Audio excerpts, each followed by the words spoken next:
before we get into everything, just from a creative perspective, doesn't matter if you're doing Rippaverse stuff, doesn't matter if you're doing Florida Man stuff. And I may have asked you this even before, but I would love for the audience to pick up on this. What is Mike Baron's process with creating, like from concept or however it is that you operate? Like, what is it that before you start to conceptualize a story that ends up being something that's fully fleshed out with panels wrote and all that? What is the actual creative process that gets you up there to that point? Well, I could talk process forever. I'm all for it. When I first started writing comics, I wrote them by drawing each page out by hand, each panel and all the art that goes into it. I'm not a very good artist, but I'm good enough that anybody can see what I was getting at. And editors and artists loved that. It was an invaluable exercise, and I would recommend it to anyone who wants to get into comics, whether you can draw or not. Because I would just start with the first panel and I would say, how do I begin the story?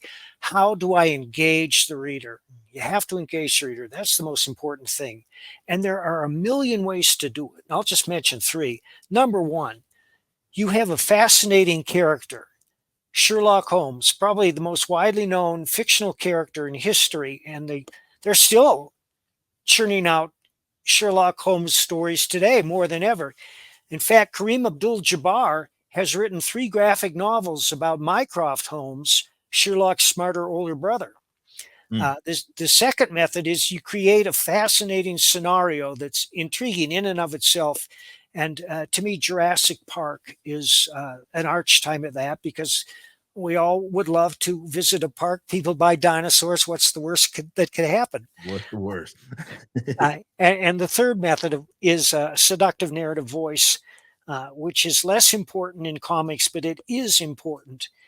And that means you have to know how to phrase your characters, how to make them speak so that the reader believes it.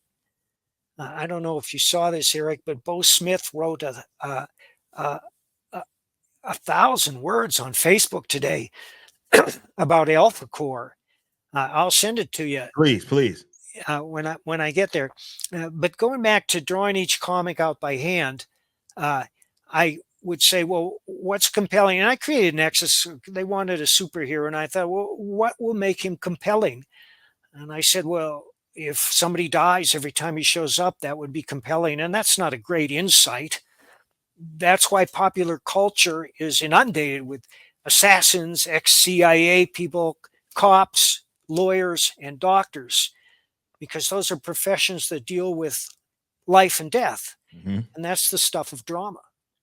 So I envisioned this scene on a foreign planet where a bunch of Mussolini types are celebrating that they're in charge. They're a bunch of fascists, and they're unaware that their leader, who's a mass murderer, is about to be assassinated. And then I thought, well, what happens next? I moved from panel to panel. I said, what do I put in the second panel? Because the reader has to care what happens next before he'll turn the page. So it's the most important question in any form of fiction. What happens next? And it taught me to think about each panel, because one thing I didn't want to do was to waste words or pictures. I try to write so that there's not a wasted word or picture anywhere, so that the reader doesn't feel like he's treading water, waiting for something to happen. And that way, I eventually worked my way through a 30-page script. But in the back of my mind, I had the classic dimensions of all popular fiction.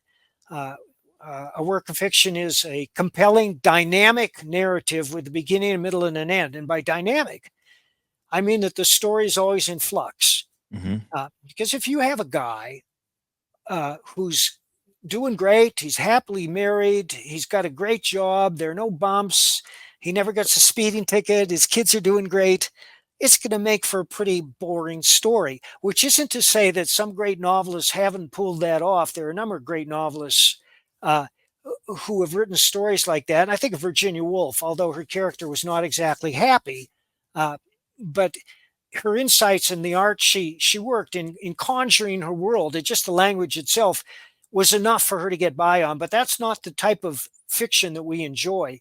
We enjoy dynamic, action-packed fiction. We wouldn't be doing comics. Not all comics have to be like that, of course, but the comics we do have to be like that. Yeah.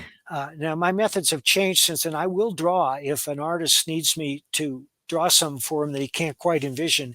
But now I start taking notes before I do anything. I start taking notes. I have the character's name. I try to get some insights into his personality. I have often based characters on people I know personally.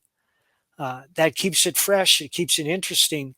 I will write down a name that I find intriguing. Like I review records all the time, so I get new records, and often in the record they say, "We want to thank." And this one guy had a whole list of names. One of them was Evil Finkelstein. Evil Finkelstein. I said, oh, that's terrific. Yeah. So that's going in the next Bronze Star book, which Pat Broderick is already drawing, by the way. And that can be incisive. But most importantly is you have to have a good ear for dialogue. And when I hear somebody say something just in passing that I understand, but I've never heard it phrased just that way before, I write it down so that I can use it. It's the thing that makes dialogue fresh. Is it has to sound real, and it has to sparkle a little. And if you know the work of David Mamet, he's one of my favorite writers. He wrote the script to The Untouchables and The Edge, and he's directed many of his own movies. He's done a martial arts movie called Red Belt. Many people don't know about that. I recommend that. But David Mamet's dialogue is both real and excellent. I mean, it stands out because it's not just it's not humdrum. It's not like Marty. Marty's the movie that Ernest Borgnine, he won an Oscar for it and put him on the screen. And there's a line in there because he's just this poor, bored butcher. He has no friends. He has no life. And he's got one friend. A friend says, "What do you want to do tonight, Marty?" And Marty says, "I don't know. What do you want to do, Dennis?" And, in context, that's very interesting. But we've heard that before. And there are things you want to look out for. For instance, I don't think we're in Kansas anymore. You never write that. Never, ever, ever. Or move it, people. Be careful of that. Or we have to talk. Now, you've heard we have to talk in 1,000 books and 1,000 TV shows. And it's a common sentiment. There's nothing wrong with saying it, but it's better if you say it in a different way. And one way is you come into a room and John faces Ellen and says, "Ellen, can I speak to you in the hall for a minute?" Because that's intriguing, because it leads to something. Whenever somebody says we have to talk, there's an issue. There's an issue. They got a problem there. Right. But there are other ways to phrase it. And if you can, find that other way. I have 3 rules in writing. Number one is it's my job to entertain, and I never lose sight of that fact. Entertainment is job number 1. And I want every part of that comic to entertain, which is why I strive for originality and fresh dialogue. Number 2 is to show, don't tell. We all know what that means. And that means that any information you can provide the reader visually without dialogue that advances the plot, you should. And save your dialogue for characterization and occasionally for exposition. It can't be avoided, but you want to keep that to a minimum. And the third is to be original. And people don't worry about that because we're all unique human beings. And if you're going to write something, you're going to necessarily bring your own private experience into it. But going back to show, don't tell, a comic is a visual medium. It must have words. We've all read wordless comics and we've breezed through them in 15 minutes and we've admired the pictures, but then you set them aside and you're not going to pull it out again unless the artist is some extraordinary genius you want to show off to other people. So the words are important, the words in context, and the right words in the right context will stay with you forever. Face it, Tiger, you just won the jackpot. Or it's clobbering time. We all know where those came from. They point to the exact space they first appeared. Of course, they've been used over and over again because people naturally fall back on what they've heard before. Right. So the challenge is to create language that resonates with the picture. It should not draw attention to itself. It doesn't mean it's got to be big fancy words, although that could be part of the characterization. If you have somebody who likes to impress others with their vocabulary, that can be interesting. You can use that in the guy's personality. But when I start a comic, I think of my words as a stack of gold coins. And I have maybe 500 gold coins.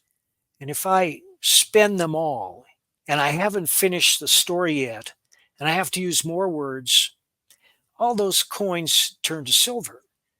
And if I run through all my silver words and I have to spend more, all those words turn to copper. And if I have to use more and more words, eventually they turn to lead. And we've all opened a comic and seen a full page splash of a talking head with 500 words spaced around the page in caption boxes. The mind glazes over. The comic is no longer fun. All those words look like a Soviet housing block. You groan. You say, oh man, I don't want homework. I want to enjoy the story. Yeah. And certainly there are times when you have to write a speech, but it had better be in context and it had better be fresh and involving, or else you're going to turn the reader off. So once I make enough notes that I can see the story, I work up an outline, as you know, Eric. Mm-hmm. And then I start to write the script. And invariably, I'm going to veer away from that outline for a couple of reasons. Number one is if you create a character that you believe in and that readers believe in, at some point, he's going to turn around and tell you what happens next. And this has happened to every writer countless times. Yeah. And the other thing is that when you research a story, you say, he's going to use an explosive, military explosive. So you look up Semtech and you find out that Semtech cannot be ignited by flame. It can only be ignited by an igniter, which is a small, very powerful explosion that's pushed into the Semtech plastic. And that alters the way you use the Semtech in the story, because now you've got a complication. Yeah. And that's how I do it. And when I finish the script, I go through it several times. I never let anything out of the house the day I finish it. You got to let it sit. Take a fresh look at it in the morning. And that's part of my writing process. I love that, again, you let people in on that, because it's like, oh man, I guess people need that sort of perspective. I mean, you've been around the block and you've done different style of comics. You've done, you can envision it. Mike Baron's done something along those lines, and it's the awesome thing is, again, seeing some of that stuff come into fruition and seeing kind of your process obviously come through and some of what you've already done with us, and obviously future stuff as well that we're excited for. And I'd love to sort of segue into that, because what I love about this, and I'll set it up like this, what I love about having you here, in addition to, again, learning as much as I do from you, is that sure, there's a character that I originally conceptualized and I created, right? And then and I chat, you've heard me say this and bring this stuff up a billion times, and how Chuck's Alpha Core is a book that I could have never wrote, but the characters are exactly who I envisioned them to be, right? The same can be said for the Saskas and how they handle Yaira, and the same exact thing can be said for this Gooding story, where I'm reading through this, and I know the Saskas love that story as well, and I'm reading through this story and I'm like, this is so damn good. I never could have came up with it, but it's so good, and it's a believable Gooding story in terms of giving that character perspective, because it's very much new. He's very much fresh in the eyes of the audience. They just learned about him in ISOM 2. And I love that you cared enough about that, right? It was like, we had that conversation. It was, hey, who is he? You want to know who he is, what it is that he does.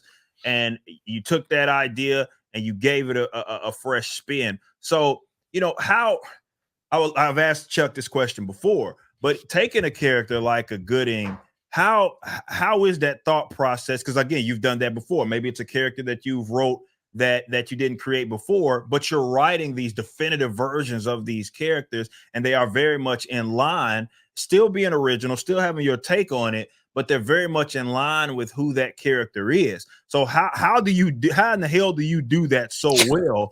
I guess is my question, where you can take a character that maybe had already been established, and then like you did with Gooding, tell such an unbelievable new fresh story.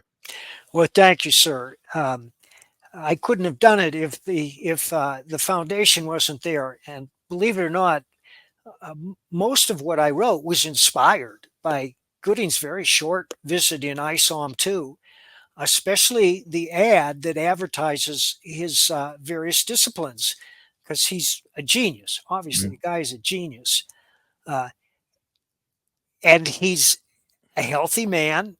He exercises, but he's not a superhero. He's no great martial artist. He's a guy that uses his brain. Uh, and for that, I drew on my own experience dealing with bullies in high school. There's a whole part in there where he uh, catches a bully by surprise and gives him the surprise of his life. That's from my own experience, believe it or Okay. not. Yeah. But a lot of it, of course, I made up, and then I have to research it. I research sound waves and subatomic particles because they all play into the story. And the same thing with the villain. I wanted to show the parallel growth of these two because they're locked together since high school. Uh, and I was particularly keen on making that bad guy believable. Yeah. And I think I did. I mean, I gave him Oh a yeah, you did. background. You see 100%. yeah, you see exactly where he's coming from. And of course, that bad guy has inspired me to think beyond the limits of that story, Which is which is exciting. something else we're working on. Yeah, that's what makes it really exciting to see the story play out. And then, there's other stories, there's other little branches that are kind of being grown, and things that we can kind of segue into it. But again, it's just such a believable Gooding story. It gives a lot of context to the character. And I mentioned this before. I remember we had this conversation. I went to it definitely considering your expertise. We had the character. This was something that you know, it was obviously up your alley. It wasn't going to be a problem. And I was like, hey, we can go this route, we can go that route. But I left it up to you ultimately. It was like, hey, I was like, what does Mike Baron see that this character needs, and the type of story it is that this character needs? And that's how the Polymath kind of was conceptualized. And again, I love it so much. It's such a great story. And again, I never could tell it. I never could tell. You could sit me down for the next 80 years and I would never be able to tell that story. That's only a story that Mike Baron can tell. And it's such a genius way to tell it. And it's believable. It's true to the character. It gives context to this character. And I think that's what so many people are going to sort of enjoy out of it. So, which means, of course, I have to ask you this, with you having got the perspective from Chuck and Alpha Core. Are you seeing kind of? I know we've had our conversation, so we'll try not to give away too much of the convos that we have. But just vaguely speaking, are there other characters that you find of intrigue that you think Mike Baron could give a shot or include in some stories? Considering that, again, not only we're in the ISOM books, but also with Alpha Core now that that's out. That you're like, I could do something with that. Oh yeah, definitely. The next project that we're going to work on is going to involve Alpha Core. I'm going to have to reread that book countless times. Needless to say, I was knocked out. Wait till you read what Bo Smith wrote, because after years of crap being churned out by the big two, Chuck comes in with this story that just hits on all cylinders. It's a superhero story, but the people are real. Yeah, it is. They're like, and it's such a because he was a tall order. Let's be honest. He's not just handling one character. He's handling a team of characters, and also we're all these characters that we've introduced so far are in the city of Flores Park, right? And obviously, with them having a wing like with Alpha Corps, wing of the police department, that kind of creates a completely different sort of like dynamic, right? It sure does. He's responsible for introducing that. Like, how does a city like that look? And that's what I loved so much about the story, because it gives you insight on that. They have their own dynamic, with Alpha Corps and some of the other police officers. There's some tension there. There's other things that happen out of that, but also you're seeing what a city like that looks like with these types of sort of heroes. And that, with us having other heroes that are also there, whether it be in the city or on the outskirts, like the Goodings of the world, as well as ISOM, it still somewhat impacts everything. And the fact that he was able to, in just 90 pages, to your point, firing on all cylinders, man, every single aspect that you would want there in a story is there, and it is just phenomenal. And that's true. I think that his true enthusiasm about the characters, it shows through. People that have read the book, the chat that have read the book, you see that seep through. Like, he actually cares about this team, and he's invested, which is, I think, why immediately he's like, all right, I got this idea for Alpha Corps 2. I got this idea for these other characters, and I'm like, oh man, Chuck, I will take whatever it is. Same with Mike. I said, tell you the same thing. Like, whatever ideas it is that you have, I am 1000% willing to entertain, because we have a universe that we have to flesh out here. So that's what makes this whole kind of experience fun. And now that, even though the book isn't, it's not yet out, and we know it's coming in the spring with Gooding, the Polymath, I have to ask, like, again, being as vague as we can, I'm going to try not to spoil too much. If there is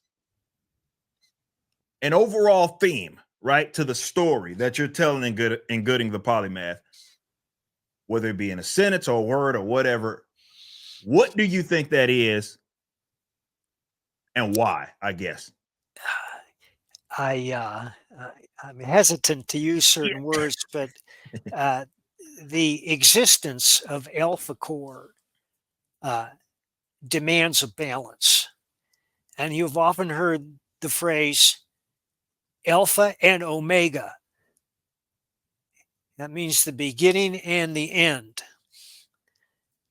And that's, I think that's about all I can say on that subject. I like right it. Now.